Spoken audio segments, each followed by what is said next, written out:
پاکستان اور دنیا بھر میں لاکھوں دیکھنے اور سننے والوں کو ارشد شریف کا سلام۔ ناظرین، آج سپریم کورٹ آف پاکستان نے سو موٹو کیس میں باقاعدہ سماعت کی اور تمام ادارے جو خاص طور پہ تحقیقاتی ادارے ہیں، کرمنل کیسز، اس پہ اثر انداز ہونے کی جو کوشش ہو رہی ہے اس حوالے سے ریکارڈ طلب کر دیا ہے۔ ہدایات اس حوالے سے دے دی گئی ہیں کہ حکومت میں بیٹھی شخصیات جو ہیں ان کے کرمنل کیسز اس پہ کسی طرح سے اثر انداز نہ ہوا جائے۔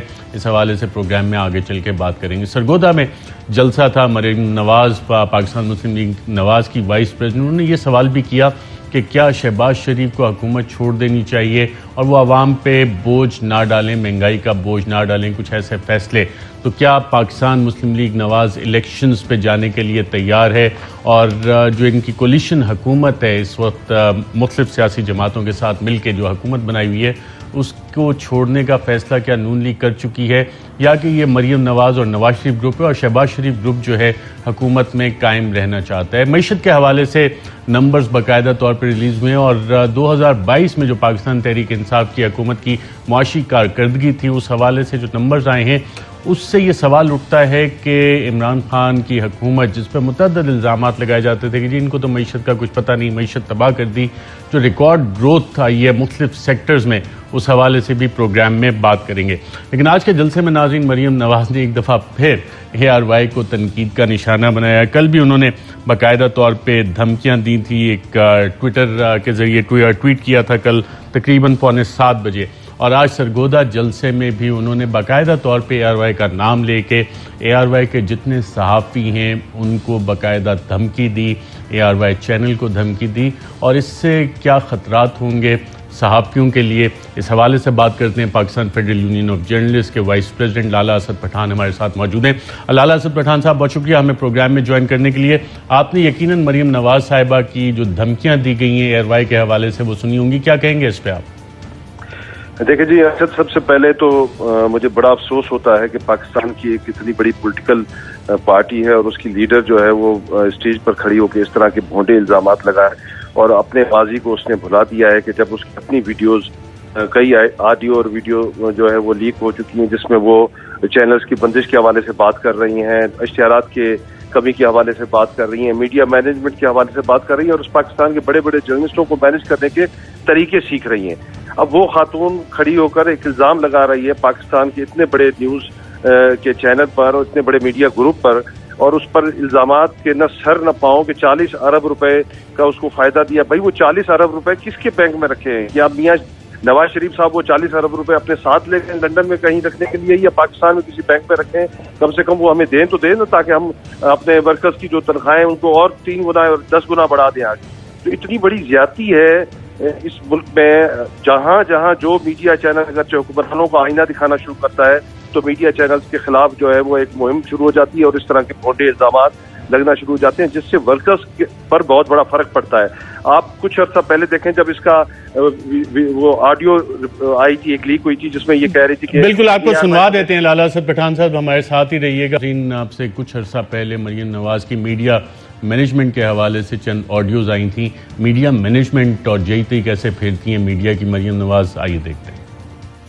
24 چینل کو، سما کو، 92 کو اور کیا نام ہے اس کا ARY کو کوئی ایڈ نہیں جائے گا، بالکل۔ جیو سے خود بات کی تو اس طرح سے نہیں ہو رہا تھا، پھر میں نے میر شکیل صاحب سے پرسنلی بات کی، میں نے کہا یہ زیادتی ہے، آپ دونوں طرف کے فیکٹس دکھا رہے ہیں، آپ کو یہ بتانا چاہیے کہ عمران خان نے بغیر تصدیق کے جھوٹ بولا، اس کے بعد اسی جھوٹ کو عمران خان نے نہ صرف دہرایا بلکہ اس میں 10 باتیں اپنے پاس سے ایڈ کر لی، تو میں نے کہا یہ آپ کو کرنا پڑے گا، تو اس نے کیا۔ جیو دیکھیے میری میڈیا مینجمنٹ، جیو اور دنیا نے تو ان کی جئی تئی پھیر دی ہے، دیکھیے میری میڈیا مینجمنٹ، جیو اور دنیا نے تو ان کی جئی تئی پھیر دی ہے۔ جی لالا اسد پٹھان صاحب، آپ نے سنا یہ اس دور کی آڈیو کلپس ہیں ان کے جب یہ حکومت میں تھے، اس وقت سے میرا خیال ARY ان کے اعصاب پہ سوار ہے، کیا وجہ آپ کو سمجھ آتی ہے؟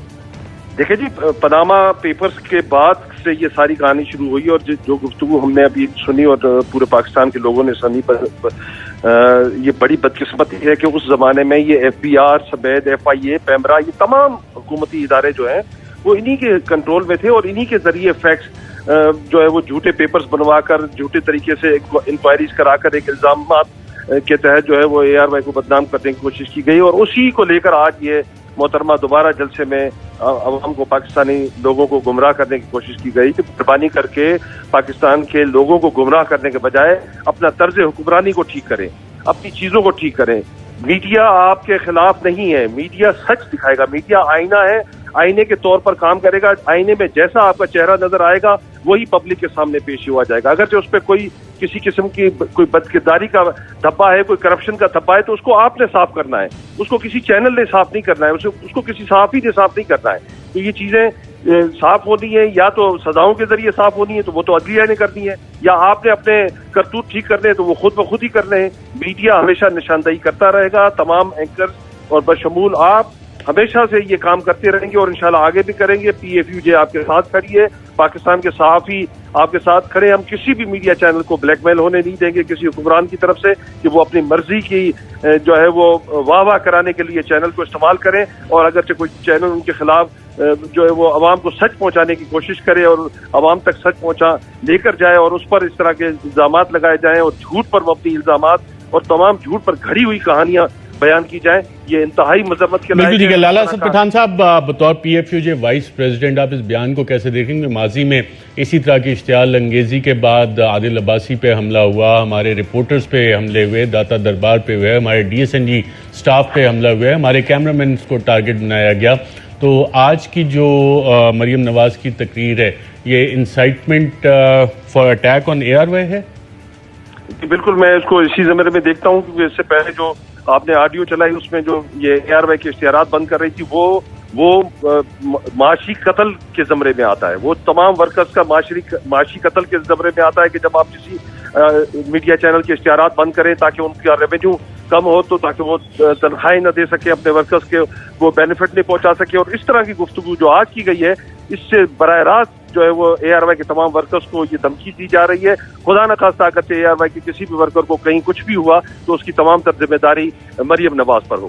رائٹ، اور اس حوالے سے جو صحافتی یونینز ہیں ان سے آپ رابطہ کریں گے؟ PFUJ باقاعدہ اس پہ کوئی کارروائی کا ارادہ رکھتا ہے، کنڈمنیشن کا؟ جی بالکل، اس پہ PFJ کے فورم پہ ہم جائیں گے، PFJ کے فورم پہ یہ ڈسکس ہوگا کہ بار بار جو ہے وہ پاکستان کے ایک بڑے نیوز چینل ARY کو جو ہے وہ نشانہ بنایا جا رہا ہے ایک تنظیم کی جانب سے، اور ان کی لیڈر جو ہے اس طرح کی گفتگو کر کے عوام کو اکسا رہی ہیں، جس سے اشتعال پھیلنے کی صورت میں ان کے ورکرز کو نقصان ہو سکتا ہے، اور اس کے علاوہ چینلز کے جو املاک ہے ان کو بھی نقصان پہنچایا جا سکتا ہے۔ تو یہ سیدھا براہ راست دہشت گردی کے زمرے میں آتا ہے اور ورکر دشمنی کے زمرے میں آتا ہے۔ اس پر ہم بالکل اپنے فورم پہ بھی بات کریں گے اور اس پہ احتجاج بھی کریں گے، اور ہم کسی بھی صورت اس بدماشی کو برداشت نہیں کریں گے، ان دھمکیوں کو برداشت نہیں کریں گے۔ لالہ اسد پٹھان، بہت شکریہ ہمیں اس پروگرام میں جوائن کریے۔ ناظرین، آپ نے سنا PFUJ کے وائس پریزیڈنٹ اس حوالے سے بات کرے تھے۔ معیشت کے حوالے سے آج کل ڈاکٹر مفتاح اسماعیل فائنانس منسٹر کہتے ہیں کہ جی بڑے مشکل فیصلے کرنے پڑیں گے، شہباز شریف حکومت کو مشکل فیصلے کرنے پڑیں گے۔ کچھ خبریں اس طرح کی چھپی ہیں کہ نون لیگ میں یہ سوچ ہے، PDM میں یہ سوچ ہے کہ جناب جو NSC کا فورم ہے اس کو استعمال کر کے ان سے کوئی گارنٹی لی جائے کہ اگر ہم یہ سخت معاشی فیصلے کریں تو ہمیں سال 1.5 سال کے لیے حکومت کرنے دی جائے۔ وہ سیاسی جماعت خاص طور پہ جو ووٹ کو عزت دو کا نعرہ لگی تھی، اب کندھے ڈھونڈ رہی ہے کہ سپورٹ دی جائے، بیساکھیاں ڈھونڈ رہی ہے۔ عمران خان حکومت کی پرفارمنس کیا تھی، معاشی پرفارمنس کیا تھی؟ اس حوالے سے عمران خان خود انہوں نے جلسے میں کیا کہا کہ کدھر گیا تجربہ، سوال بھی ان کو کر رہے ہیں اور اپنی کیا کارکردگی بتائی، آئیے دیکھتے ہیں۔ انہوں نے کہا کہ تجربہ کار ہیں، کدھر گیا وہ تجربہ؟ معیشت تباہ کر دی انہوں نے، اور ان کے پیسے دیے ہوئے اینکر اور جو میڈیا ہاؤس ان سے پیسے بنا رہے تھے ہر روز ہمیں یاد کراتے تھے کہ بہت مہنگائی ہو گئی۔ ان سب کو میں کہتا ہوں، میڈیا ہاؤسز کو، اینکرز کو، پوچھیں لوگوں سے مہنگائی کا، پوچھیں اور پوچھیں لوگوں سے کہ کیا یہ اس امپورٹڈ حکومت کے ساتھ ہیں؟ تو جو مائک لے کے جائے گا عوام سے 2 آوازیں سنے گا، ایک سنے گا غدار اور دوسرا سنے گا چور۔ سب نے کہا شہباز شریف بڑا تجربہ کار ہے۔ اب کدھر شہباز شریف بتاؤ ذرا، جو بینک کرپٹ دیا پاکستان، دیوالیہ نکال کے ہمیں دیا، ہمیں فخر ہے کہ ہم نے ہر مشکل وقت سے نکالا، ہم نے اس کو کورونا کے دور میں نکالا، اور جب انہوں نے ہماری گورنمنٹ گرائی اس ملک میں سب سے زیادہ ڈالر آ رہا تھا، ہم نے سب سے زیادہ ایکسپورٹس کی، ہم نے انڈسٹری اٹھائی، ہم نے اپنے کسانوں کو اٹھایا۔ پاکستان میں 50 سال کے بعد ڈیمیں بننی شروع ہوئی، کرپشن روکی. آپ کے پختونخوا کا ہم نے وزیر لگایا مراد سعید, 1000 ارب روپیہ اس نے بچایا. 2018 اور 21 میں سستی سڑکیں بنائی, ریکوٹیک کا فیصلہ کروایا جدھر پاکستان کے اوپر 20 ارب ڈالر کا نقصان نہ ہونا تھا. کار کیا 200 ارب روپے کا پاکستان کو فائن ہوا, میں نے پریزیڈنٹ اردوغان سے مل کے وہ فائن ختم کروایا. آئی پی پی انہوں نے کانٹریکٹ سائن کیے ہوئے تھے جو مہنگی بجلی تھی وہ نیگوشیٹ کیا. 700 ارب روپیہ بچایا اپنے ملک کے لیے اگلے 10 سالوں میں. قطر سے گیس کا کانٹریکٹ سائن کیا جو ان کے مقابلے میں $300 ملین سال کا ہم نے بچایا. ہم نے کیا اس لیے کہ ہم پیسے نہیں بنا رہے تھے, ہم کرپشن نہیں کر رہے تھے. جی ناظرین, آپ نے سنا عمران خان نے چند بریف پوائنٹس اس حوالے سے بتایا. اور Maryam Nawaz senior vice president Pakistan مسلم لیگ نواز کہتی تھی کہ ہم ماضی کی حکومتوں کو بلیم نہیں کریں گے, عمران خان کو بلیم نہیں کریں گے. کیا کہتی تھی, آئیے دیکھتے ہیں. یاد رکھنا, ہم عمران خان کی طرح رونا نہیں روئیں گے کہ وہ پچھلی حکومت کر گئی, عمران خان کر گیا. جی ناظرین, آپ نے سنا. اور آج سرگودا جلسے میں جو کچھ تھا سارے بلیم جو ہے وہ اپنے ہی بیان سے ایک بہت بڑا یو ٹرن مریم نواز نے اس حوالے سے لیا. معیشت پہ ناظرین بات کرتے ہیں کہ کیا مسائل ہیں. ہمارے ساتھ سینیٹر شوکت ترین صاحب وزیر خزانہ موجود ہیں. شوکت ترین صاحب بہت شکریہ ہمیں پروگرام میں جوائن کرنے کے لیے. اس وقت شہباز شریف کی حکومت کہہ رہی ہے کہ جی بہت مشکل ہمیں معاشی فیصلے کرنے, جو آپ سبسڈی دے کے گئے وہ پیسے ہی نہیں ہیں اس حوالے سے. تو کیا حالات ہیں, اور جو ابھی نمبرز آئے ہیں گروتھ کے وہ کیا نمبر ہیں, اور جو اس حوالے سے پرسیپشن تھی کیا وہ صحیح تھی؟ ارشد بھائی دیکھیں جی, پہلے تو یہ جب حکومت دے کے گئے ہمیں تو پاکستان کا سب سے بڑا جو ہے کرنٹ اکاؤنٹ خسارہ تھا 19 ارب روپے کا. تو عمران خان کی حکومت نے اس کو سنبھالا دیا, اور اس کے بعد کووڈ آ گیا جو 1 سینچری میں ایک دفعہ آتا ہے, اور پوری دنیا اس سے افیکٹ ہوگی. اور پاکستان نے کووڈ کو جس طریقے سے ایک قسم سے ہینڈل کیا, دنیا کے ٹاپ 3 سے 4 ملکوں میں پاکستان کا نام آتا ہے. اس کے بیچ میں پورا کریڈٹ دوں گا عمران خان کی ویژن کا, کہ انہوں نے جب کہا کہ ہمارے ٹارگیٹڈ لاک ڈاؤنز ہونے چاہیے, سلیکٹڈ لاک ڈاؤنز ہونے, کمپلیٹ لاک ڈاؤنز نہیں ہونے چاہیے. اور پھر NCOC جو ہے اس نے وہ, تو اس سے ہم نکلے. اور اس کے ساتھ ہی جب ایسے ہی نکلے تو 2021 جو ہے 2021 میں ہم نے 5.74% کی گروتھ دکھا دی. اور پھر انہوں نے کہا کہ یہ تو بیس افیکٹ ہے, بہت لو بیس تھا, اس سے انہوں نے جو کیا تو اتنا کوئی کمال نہیں کیا. تو پچھلے سال میں جبکہ ہیڈ ونڈز تھیں, گروتھ ہر سیکٹر میں ہوئی ہے. ہم لوگوں نے کی ہے 7.27 سے اس کو 8 کی طرف لے کے جاتے. اسی طریقے ایگریکلچر میں ہماری ویٹ کراپ اگر تھوڑی خراب ہوئی ہے, اگلی دفعہ ہم اس پہ کام کرتے تو ہمارا ہدف اگلی دفعہ کا 6.5-7% ہوتا. اور یہ ہسٹری میں نہیں ہوتا کہ 3 سالوں کے بیچ میں جو گروتھ ہے وہ 5.5 سے پلس جاتی. شوکت ترین صاحب, آپ کا جو رجیم چینج جو آپریشن ہوا اس سے پاکستان کی معیشت کا کتنا نقصان ہوا؟ بہت نقصان ہوا. دیکھیں پہلے تو ہے کہ پہلے تو ان کا خیال تھا کہ یار یہ بڑے نالائق لوگ ہیں, ان پتہ نہیں کیا کرتے رہے ہیں. آتے ہی ان کو سمجھ لگ گئی کہ بھائی یہ جو ہے یہ اکانومی چلانا اتنا آسان کام نہیں ہے. انہوں نے ایکشن ہی نہیں لیا. یہ کہتے رہے کہ جی ہم وہ جو ہے وہ ہم سبسڈی واپس رول بیک کر دیں گے, اور پھر کرتے بھی نہیں تھے. کہتے بھی تھے کرتے بھی نہیں تھے. اس سے یہ ہے مارکیٹ نروس ہوگی. جب مارکیٹ, اور پھر اس کے بیچ میں ہوا کہ ہورڈنگ ہوئی, ہے اپنا ڈالر جو ہے گرنا شروع ہو گیا, سٹاک مارکیٹ گرنی شروع ہو گئی. اس کے بعد آپ کے جو خود ہی آپ کہہ رہے ہیں, اور ہمارا 9 مہینے کا جو فسکل ڈیفیسٹ 2.6 ٹریلین تھا, انہوں نے کہا کہ جناب پورے سال کا جو ہے وہ 5.6 ہو سکتا ہے, 6.4 ہو سکتا ہے. جب ایسی باتیں آپ خود ارسپانسبل کریں گے تو بینکوں نے کہا اچھا یہ بات ہے. انہوں نے ایک دم جو ہے انٹرسٹ ریٹس بڑھا دیے. انہوں نے جناب جو ڈسکاؤنٹ ریٹ ہے اس سے بھی 1.5-2% پہ بڑھا دیے. تو حکومت جو عام جو بزنس ہے اس کے لیے کاسٹ آف ڈوئنگ بزنس بڑھ گئی. تو انٹرسٹ ریٹس بڑھ گئے, ڈالر اپریشیٹ کر گیا, اس کے بعد آپ کی اسٹاک مارکیٹ گر گئی, اور انفلیشن کا اس کا انفلیشن پہ افیکٹ آیا ہی آیا, اور لوڈ شیڈنگ وغیرہ ایک دم بڑھ گئی. تو بہت بڑا نقصان کیا. اب یہ حالت یہ ہے ان کے ریزرو گر گئے ہیں, کوئی $5 بلین سے جب سے یہ انہوں نے سنبھالا ہے $5 بلین سے گر گئے. اب ان کو سمجھ نہیں لگ رہی کہ ان کو کیسے ہم نے سنبھالنا ہے, کیونکہ اگر ان کو نہ سنبھالا اور اسی قسم سے یہ نیچے جاتے ہیں ریزرو وغیرہ, اور تو یہ بینکرپسی بھی اس کی ہو سکتی ہے. آج انہوں نے اس کے اوپر ارشد بھائی ایک سٹیپ لیا ہے. انہوں نے جو آپ کے جس کو آپ کہتے ہیں نان اسینشل امپورٹس ہیں, یعنی کہ عمران خان جسے امپورٹڈ حکومت کہتے ہیں, اس نے امپورٹڈ چیزیں بین کر دی. اور وہ بین اس طرح کیے ہیں کہ کوئی تقریباً کوئی پتہ نہیں 36 آئٹمز ہیں, ان کے اوپر چھوٹے چھوٹے آئٹم سے لے کے گاڑیوں کو بھی کر دیا ہے اور موبائلز کو بھی کر دیا. اب اگر ہم ہوتے تو ہم دیکھیں, پہلی تو یہ نوبت ہی نہ آ رہی ہوتی, لیکن ہم ہوتے, میں نے بھی ضرور یہ دیکھنا تھا کہ جب تک ہمارا یہ سپر سائیکل چل رہا ہے, ہمارا اگر پریشر ہے ہمارے بیلنس آف پیمنٹ پہ, میں ضرور 3-4 آئٹم بڑے بڑے ہیں اس کے اوپر میں ایک قسم سے قدزن لگاتا, اور جس کے بیچ میں کمپلیٹلی بلٹ یونٹ جو ہیں گاڑیوں کے, کمپلیٹلی بلٹ یونٹ جو ہیں آپ کے یہ موبائل فونز کے, اس قسم کی 2-3 چیزیں کرتا. یہ باقی جو چھوٹی چھوٹی چیزیں انہوں نے کی ہیں تو ان کو یہ سمجھ نہیں ہے کہ یہ اب اسمگلنگ شروع ہو جائے گی. اچھا شوکت ترین صاحب, جو آپ نے چھوٹے چھوٹے آئٹمز کہے, اس میں جو امپورٹڈ ٹافیاں ہیں, چاکلیٹس ہیں امپورٹڈ, اس پہ بھی بین لگا دیا. آپ ہی کی جماعت کے شہباز گل کہتے ہیں یہ کیونکہ ڈاکٹر مفتاح اسماعیل صاحب کینڈیز بناتے ہیں, لالی پاپس بناتے ہیں, تو انہوں نے اپنے بزنس کو فائدہ دیا یہ امپورٹ پہ بین لگا کے. یہ صحیح کہہ رہے ہیں ڈاکٹر شہباز گل؟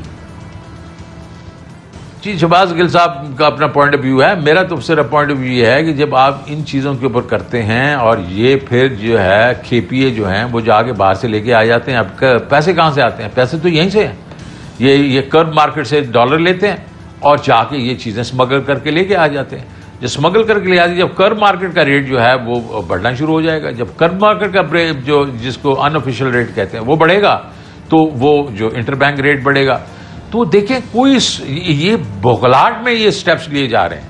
اگر یہ ان کو اگر سیکوینسنگ ان کو کرنی تھی تو سیکوینسنگ کرنی تھی. یہ جو سبسڈیز کا مسئلہ ہے اس کو پہلے حل کرتے, اس کو جا کے IMF کے ساتھ کہتے یہ ایسے ہے, انہوں نے پیسے رکھے ہوئے ہیں, ہم اس طرح کریں گے, اس طرح نہیں کریں گے. پہلے اس کو ریزالو کریں. اور یہ تو بڑا سیکنڈری سی چیز ہے. اب بکلاٹ میں یہ کہتے ہیں کچھ نہ کچھ تو ہم کر کے جائیں IMF کے پاس, کیونکہ ابھی جو ہے ان کی ڈسکشن شروع ہو گئی ہیں دوحہ میں. یہ ایک نی جرک ہے. یہ اس میں چند چیزیں جو ہیں وہ ہونی چاہیے تھیں, لیکن سیکوینس کے بیچ میں یہ بعد میں آنی چاہیے تھیں. پہلے ان کو جو بڑے فیصلے ہیں وہ کرنے چاہیے. بالکل ٹھیک ہے. شوکت ترین صاحب, سابق وزیر اعظم عمران خان نے ایک جلسے میں کہا کہ جب یہ رجیم چینج آپریشن چل رہا تھا تو انہوں نے آپ کو کہا تھا کہ کسی سے جا کے ملے اور انہیں سمجھائیں کہ اگر یہ رجیم چینج سکسیسفل ہوا تو پھر معیشت ڈوب جائے گی, اور جو ہم نے ایک پازیٹیو ٹریجیکٹری پہ لے کے جا رہے ہیں معیشت بری طرح سے متاثر ہوگی. تو کس سے آپ ملے اور آپ نے کس کو کیا بتایا اس حوالے سے عمران خان صاحب کی ڈائریکشنز پہ؟ جی میں نے اپنے دیکھیں جی, میں ریکوڈک کے بیچ میں جب ڈیل کرتا تھا تو ملٹری لیڈرشپ کے ساتھ میں ملتا تھا, اور میں مطلب ایٹ دی ٹاپ ملتا ہوتا تھا. تو اسی میٹنگ میں نے جا کے ان کو یہ سمجھایا اور پوری ڈیٹیل میں نے ان کو پریزنٹیشن دی ایک قسم سے کہ بھائی اکانومی یہاں کہاں کھڑی ہوئی ہے اور کس مشکل سے ہم اکانومی کو یہاں لے کے آ گئے ہیں. تو میں نے کہا اب یہ نہ سمجھیں کہ یہ بالکل یہ ایک قسم کا فورٹریس بن گیا. یہ ابھی ہمارے یہ ورک ان پروگرس ہے. یہ اچھی اس وقت اکانومی کی رفتار چل رہی ہے, ہماری جو ہے ٹریجیکٹری ٹھیک ہے, ہماری سمت ٹھیک ہے, لیکن اس کو جھٹکا نہ دینے دیجیے گا.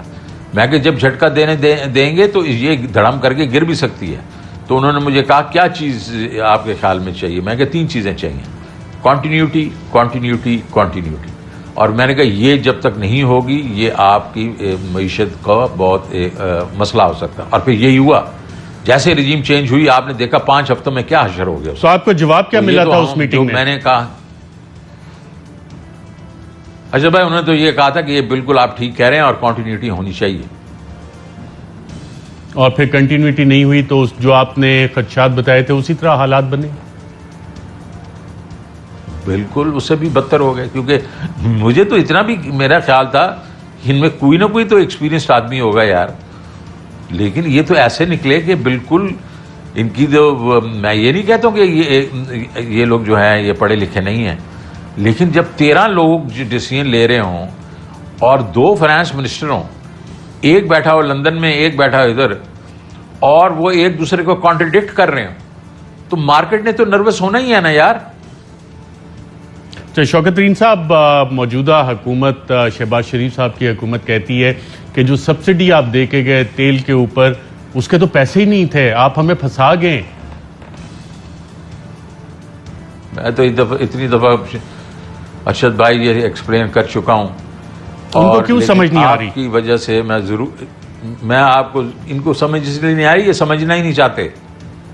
دیکھیں انہوں نے ہمیں بلیم کرنا ہے, اور انہوں نے ہمیں بلیم کرنا ہے کیونکہ دیکھیں ایک چیز ہے, یہ پولیٹیکلی جو ہے یہ ایک قسم سے ان کی گلے کی ہڈی ہے.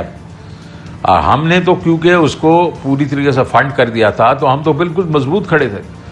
اب ان کو سمجھ نہیں لگ رہی کہ یہ اگر ایکسیپٹ کرتے ہیں کہ یہ ہم نے اقدام ٹھیک کیا تھا, تو یہ اس سے پہلے تو ہمیں کہتے تھے کہ جناب آپ بڑھائیں گے تو ہم آپ کے مطلب سڑکوں پہ آ جائیں گے, اور جب ہم نے روکا تو اس کے بعد آگے یہ انہوں نے ہمارے اوپر ہی ایک قسم سے اٹیک کر دیا کہ بھائی انہوں نے کیوں نہیں پرائسز بڑھائیں. اب وہ کیسے تھوک چاٹیں گے یہ, تو میں آپ کو پھر سے سمجھا دیتا ہوں. 466 بلین کی سبسڈی یہ ہم نے دی ہے, جس کے بیچ میں آئی ایم ایف نے 4 روپے پر منتھ کا جو کہا تھا کہ پیٹرولیم ڈیولپمنٹ لیوی لگانی, وہ بھی بیچ میں ہے 93 بلین, اور وہ 267 بلین جو ہے وہ تیل کی مد میں, 106 بلین جو ہے بجلی کی مد میں, اور 93 بلین وہ ہے, 466 بلین بنتا ہے یہ. اور 100 بلین ہم نے پی ایس ڈی پی کٹ کیا, 140 بلین میں نے اپنا پروونسز سے لیے, کے پی اور پنجاب سے, 120 جو ہے ڈیویڈنڈ ہمارے پڑے ہوئے ہیں یہ گیس کمپنیز کو وہ لیے, 50 بلین میں نے لیا اس سے اپنا یہ آپ کا خدا بھلا کرے ایف بی آر سے, اور 56 بلین ہم نے گرانٹس کم کی جو ہم پروونسز کو دیتے ہیں, باقی لوگوں کو دیتے ہیں. 466 بلین میں نے کئی دفعہ میں نے اس کو کہا ہے اپنا مفتاح کو, میں کہ تمہیں سمجھ نہیں آتی میرے سے بات کر لو, میں تمہیں سمجھا دیتا ہوں کہ یہ سو ویری سمپل. لیکن وہی میں آپ کو کہہ رہا ہوں, ان سے اسحاق ڈار نہیں بات کر رہے, وہ ان کے خلاف ٹویٹیں کر رہے ہیں, آپ سے وہ کیسے بات کریں گے؟ اس میں کوئی ایگو کا مسئلہ آتا ہے, کیا مسئلہ ہے؟ ملک کے لیے آپ سے بات کر لینی چاہیے انہیں. بالکل کر لینی چاہیے. اور دیکھیں میری آج بھی میں اسلام آباد میں تھا, بات ہوئی ان سے, میں نے کہا دیکھیں ہماری کوئی ایگو نہیں ہے, ملک کے لیے آپ میرے سے آ کے بات کرنا چاہیں تو میں آپ کو سمجھا دوں گا کہ ہم کیسے کرتے اس کو. رائٹ, شوکت ترین صاحب ہمارے ساتھ رہیے گا. ناظرین یہاں پہ ایک وقفہ لیتے ہیں, بعد دوبارہ آپ خدمت میں حاضر ہوتے ہیں. ویلکم بیک ناظرین. سینیٹر شوکت ترین صاحب, آئی ایم ایف کے ساتھ اب ڈاکٹر مفتاح اسماعیل اور شہباز شریف حکومت کیا مذاکرات کر رہی ہے, اور پاکستان اور پاکستانیوں کے لیے ان مذاکرات میں کیا ہے؟ دیکھیں جی, آئی ایم ایف نے ہمیں $1 بلین دینا تھا جو دسمبر کے بیچ میں انہوں نے ہمارے لیے اہداف کیے تھے, وہ تو ہم نے پورے کر دیے. اب وہ جیسے ہی ہم لوگ ہماری حکومت گئی ہے تو انہوں نے وہ دینے سے انکار کر دیا, اور انہوں نے ان کو کہا ہے کہ جی آپ پہلے تو یہ ہے کہ یہ سبسڈی جو ہے اس کو رول بیک کریں, اور دوسری بات یہ ہے کہ اور بھی جو ہم نے جولائی میں جو چیزیں کرنی تھیں جون کے بجٹ میں اور جولائی میں, انہیں کہ وہ بھی کر کے دکھائیں.